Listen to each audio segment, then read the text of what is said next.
नमस्कार, मैं विष्णु शर्मा आप सभी का आपके ही अपने चैनल विष्णु एडीपी में हार्दिक स्वागत करता हूं। और आज मैं आपको एप्लीकेशन लिखने सिखाने जा रहा हूं, जो आप ऑफिस में यदि आपको एप्लीकेशन देना है, ऑफिस से यदि आपको छुट्टी लेनी है, कारण जो भी हो सकते हैं, कारण भी आपको बताने वाला हूं, कम से कम 5 कारण बताने वाला हूं जिसके कारण से आप छुट्टी ले सकते हैं। तो बहुत से लोग होते हैं बुखार नहीं है तो भी बुखार लिख रहे हैं, कोई बोल रहे हैं ज़रूरी काम है, लेकिन उसे हम इंग्लिश में कैसे लिखें, तो वो सब रीज़न आपको इंग्लिश में बताने वाला हूँ। साथ ही साथ इन सब का मतलब इसका मीनिंग, इसका अर्थ क्या है। ये एप्लीकेशन लिख रहे हो ठीक है, इसका आपको अर्थ भी तो पता होना चाहिए, लिख क्या रहे हो। ऐसे ना रटने वाले काम नहीं होने वाले यहाँ पे, वो तो आपको नेट में ऐसे मिल जाएगा, आप रट लोगे।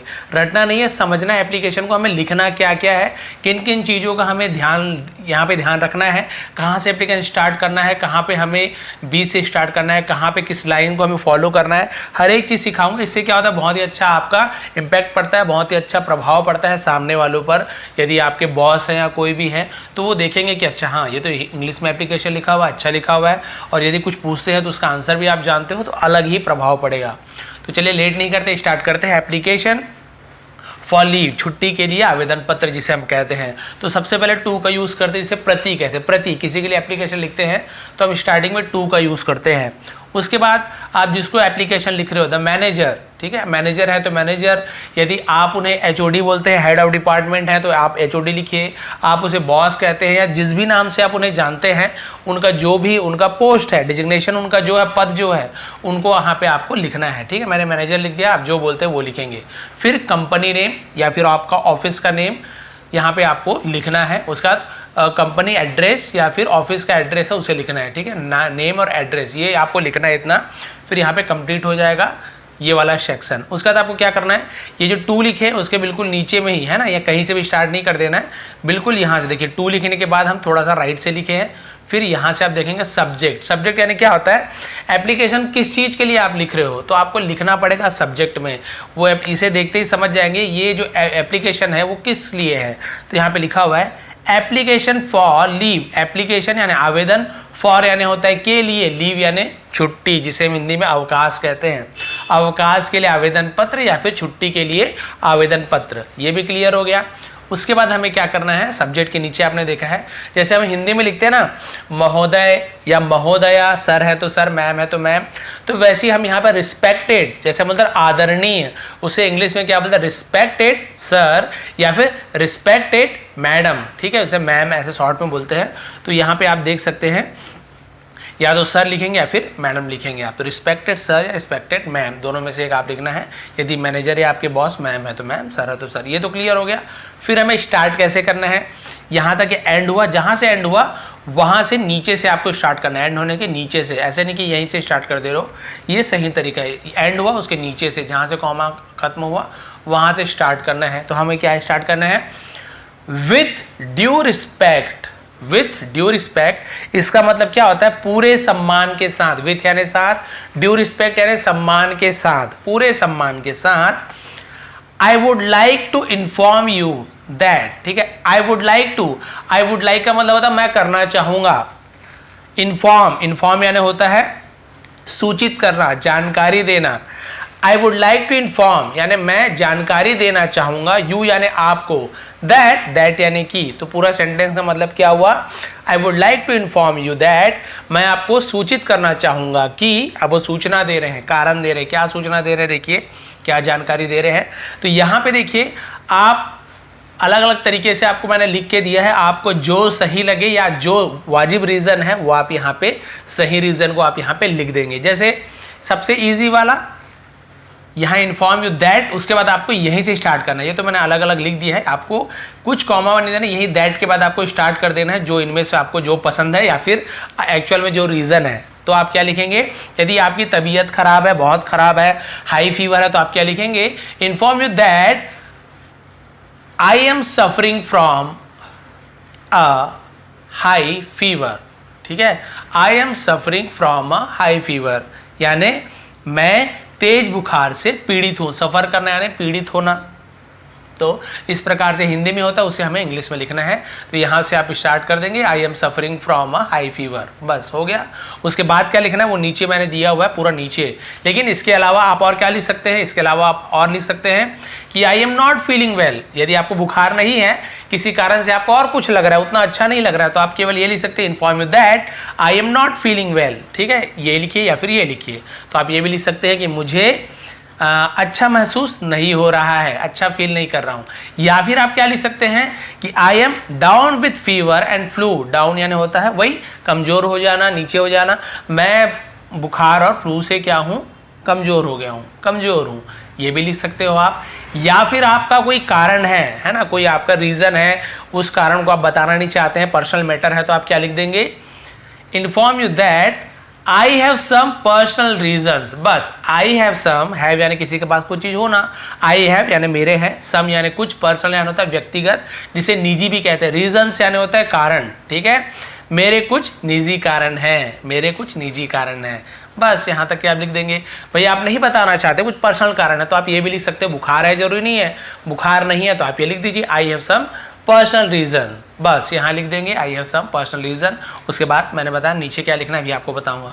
और एक चीज़ लिख सकते हो, यदि आपको कुछ पर्सनल कारण है, घर का कुछ काम है आपको, और आपको अपने होम टाउन जाना पड़ रहा है, यहाँ कहीं और जाना पड़ रहा है, तो आप ऐसे भी लिख सकते हो I have an important personal matter. ठीक है, आई हैव एन इम्पॉर्टेंट यानी एक महत्वपूर्ण, जरूरी जिसे कहते हैं, पर्सनल मैटर यानी व्यक्तिगत मामला, मैटर यानी मामला है। टू अटेंड करना यानी होता है शामिल होना, शामिल होने के लिए एट यानी जगह का नाम लिख दीजिए, माई होम टाउन या जहां आप सम्मिलित होने जा रहे हो उस जगह का आप नेम लिख देंगे। ठीक है, क्लियर हो गया कि मेरा एक मतलब जरूरी मामला है, जरूरी कारण है, तो उससे कारण मैं वहां अटेंड करूंगा, मैं वहां अटेंड करूंगा। तो इस प्रकार से अटेंड, इस प्रकार से जगह का नाम लिख देंगे। तो देखिए कितना कारण हो गया, सफरिंग फ्रॉम फीवर वाला हो गया, नॉट फीलिंग वेल लिख सकते हैं, डाउन वाला लिख सकते हैं, चाहे आपका कोई पर्सनल रीजन लिख सकते हैं, चाहे आप कहीं जाना चाह रहे हैं किसी जगह पर्सनल कारण से, तो वो आप यहाँ पे लिख सकते हैं। इसके अलावा और भी बहुत सारे रीजन हैं जो अपने मन से आप लिख सकते हैं। कहीं वेकेशन में जा रहे हैं तो वेकेशन का आप लिख सकते हैं,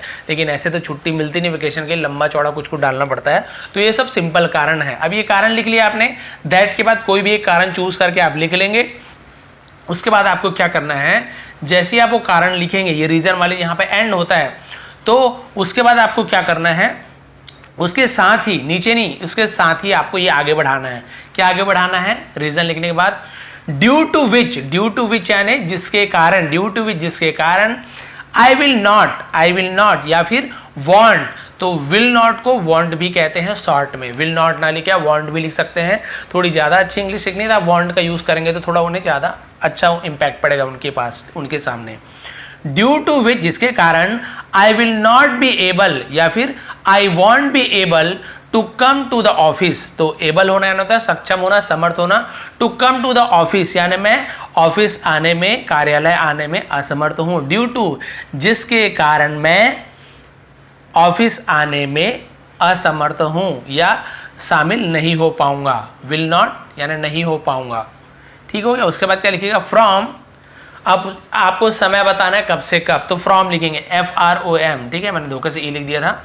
तो आपको स्टार्ट डेट लिखना है कि जैसे मान लीजिए आज का डेट कितना है, आज का डेट है 20 ऑफ मई। ठीक है, तो हम लिखेंगे है ना, यहाँ पे 20 लिख देंगे, मई लिख देंगे, या फिर उस मंथ का जो आप लिखते हैं, जैसे कि 6 मंथ है ना, सॉरी 5th मंथ है, क्योंकि अप्रैल का मई आता है तो 5th मंथ है। तो आप क्या लिख दोगे, मान लो 20 तारीख का, तो आप ऐसे लिखोगे 20, फिर ये 5th है ना मई, और 2022 2, बीच में 2 लगाएंगे इस डेट से 2, और आपको जब तक चाहिए, मान लीजिए आपको 2 दिन का चाहिए तो 20 और 1 दिन और, तो 21, ऐसे 2 दिन यानी 22 नहीं होगा, क्योंकि 20 को छुट्टी ले रहे हो और 21 यानी 2 ही दिन हुआ, 22 लिख दो 3 दिन हो जाएगा, 20, 21, 22 तो 3 दिन हो जाएगा। तो हमें मान लीजिए 2 दिन का लिखना है, तो ये डेट स्टार्ट डेट और एंड डेट में आ जाएगा आपका 20 है ना, 21 है ना, और ये मंथ का, और ये जिसे हम इंग्लिश में क्या बोलेंगे, इंग्लिश में 21/5/2022 ऐसे बोलते हैं ना, वही है आपका तो आपको 20 ऑफ मई से लेके 2022 से लेके आपको 21 मई तक का छुट्टी चाहिए, यानी कि 2 दिन हुआ। तो फ्रॉम लिख के ये फिर टू और एंड डेट लिखेंगे। उसके बाद आप नीचे ये लाइन को आप कंप्लीट कर दिए, फिर नीचे शुरू करेंगे। ये एंड हुआ, डेट लिख दिए, अब नीचे से लिखेंगे देयरफॉर यानी होता है जिसके कारण या इसलिए, उसे देयरफॉर इसलिए आई रिक्वेस्ट यू, मैं आपसे निवेदन करता हूं, विनती करता हूं, टू ग्रैंड मी यानी होता है स्वीकार करना, मंजूरी करना, ठीक है, मुझे मंजूरी दीजिए 2 days लीव्स, 2 दिनों की छुट्टी के लिए मुझे मंजूरी दीजिए। मैं आपसे निवेदन करता हूं, आप मुझे 2 दिन की छुट्टियों के लिए मंजूरी दीजिए। फॉर विच यानी जिसके लिए, ठीक है। I will be thankful to you, I will be यानी रहूंगा, मैं रहूंगा, क्या रहूंगा, थैंकफुल यानी होता है आभारी, यानी जिसे हम शुक्रगुजार ऐसे बोलते हैं ना उर्दू में, वही आभारी रहूंगा। टू यू यानी आपके लिए, तो जिसके कारण मैं आपका आभारी रहूंगा, भाई आपको छुट्टी दे रहे हैं, आभारी ऐसे लिखना पड़ता है। फिर आप क्या करेंगे, थैंकिंग यू, जैसे बोलते हैं ना सधन्यवाद या धन्यवाद, तो ये कंप्लीट होगा। फिर आप नीचे बीचों बीच बढ़िया से बड़ा सा लिख देंगे थैंकिंग यू। फिर उसके बाद आप लिखेंगे योर सिंसियरली, ठीक है। यहाँ पे आप इस प्रकार से सिंसियरली लिखेंगे, जैसे हम लिखते हैं ना भवदीय हिंदी में, वो होता है। उसके बाद आपका नेम लिख दें, डिजिग्नेशन यानी होता है आपका पद, आप जिस पोस्ट में हो, है ना, उसे आपको लिखेंगे। उसके बाद अपने कंपनी का नेम और एड्रेस लिख देंगे। और वैसे आज का डेट आपको लिखना है, तो आप इधर साइड में भी आप डेट यहाँ पे लिख सकते हैं। जिस दिन आप एप्लीकेशन दिए हो वहाँ का आपको डेट को यहाँ पे मेंशन कर देना है कि जिस डेट को आप एप्लीकेशन दे रहे हो, यहाँ पे मेंशन कर सकते हैं, प्लेस भी लिख सकते हैं नीचे चाहे तो इस प्रकार से आपने देखा कि हम यहाँ पे एप्लीकेशन लिखेंगे to the manager, company name, subject application for leave, respected sir या फिर ma'am, with due respect I would like to inform you that I am suffering from a high fever, या फिर I am not feeling well, I am down with fever and flu, I have some personal reasons, I have an important personal matter to attend at my hometown due to which I will not या फिर I won't be able to come to the office from date है ना, end date, start date से end date, therefore I request you to grant me 2 days leaves for which I will be thankful to you, thanking you, you sincerely। अपना name और designation और यहाँ पे company name लिख देंगे। इससे बहुत ही अच्छा प्रभाव पड़ेगा। आप हिंदी में लिखते हैं, हिंदी मैं नहीं बोल रहा हूँ हिंदी के विरोध में रहिए, हिंदी तो भैया आपको पहले हिंदी अपनाना है, उसके बाद इंग्लिश, लेकिन आजकल की आवश्यकता है, ज़रूरी है, हमारी ज़रूरत है, इसलिए ये कोशिश कीजिए कि आप जिस ऑफिस में है तो कोशिश कीजिए कि आप इंग्लिश में एप्लीकेशन लिखें, तो थोड़ा सा अलग प्रभाव पड़ता है। आजकल वही इंग्लिश वालों का ज़माना है, थोड़ा इंग्लिश क्या बोल दिए, बोले कि हाँ ये ज़्यादा जानता, ऐसे होता नहीं है, लेकिन भाई ज़रूरत है तो हमें तो ये चीज़ करनी पड़ेगी, सीखनी पड़ेगी। तो भाई ये थी आज की क्लास, ये थी आज की एप्लीकेशन, डिटेल में समझाया हूँ। थोड़ी भी पसंद आई हो और कौन सा एप्लीकेशन चाहिए वो भी मुझे कमेंट कर दीजिए। बहुत ही डिटेल में, बहुत ही अच्छी तरीके से, बहुत ही ईजी वे पे आपके लिए एप्लीकेशन लाऊंगा। ये बहुत बड़ा दिख रहा जरूर है, लेकिन मैंने बड़ा लिखा हुआ है। आप छोटा सा लिखेंगे ना, यहाँ हाफ पेज में आपका एंड हो जाए, क्योंकि इतना सारा कारण नहीं देना आपको, कोई भी एक रीज़न आपको यहाँ पे पिक करना है, या फिर जो रीज़न एक्चुअल में वो आपको लिखना है और यहाँ तक के करके आपको कंप्लीट कर देना है। तो बताइए अच्छी क्लास कैसे लगी, थोड़ी पसंद आए तो प्लीज़ लाइक करेंगे, शेयर करेंगे। आप सभी का बहुत बहुत धन्यवाद, आपका दिन शुभ रहे। इसका आपको यदि स्क्रीनशॉट चाहिए तो आप नीचे टेलीग्राम में आप ज्वाइन कर लीजिए विष्णु एटीपी को, उसके बाद आपको मैं इसका PDF या फिर डायरेक्ट इसका इमेज आपको प्रोवाइड कर दूंगा। बहुत बहुत धन्यवाद।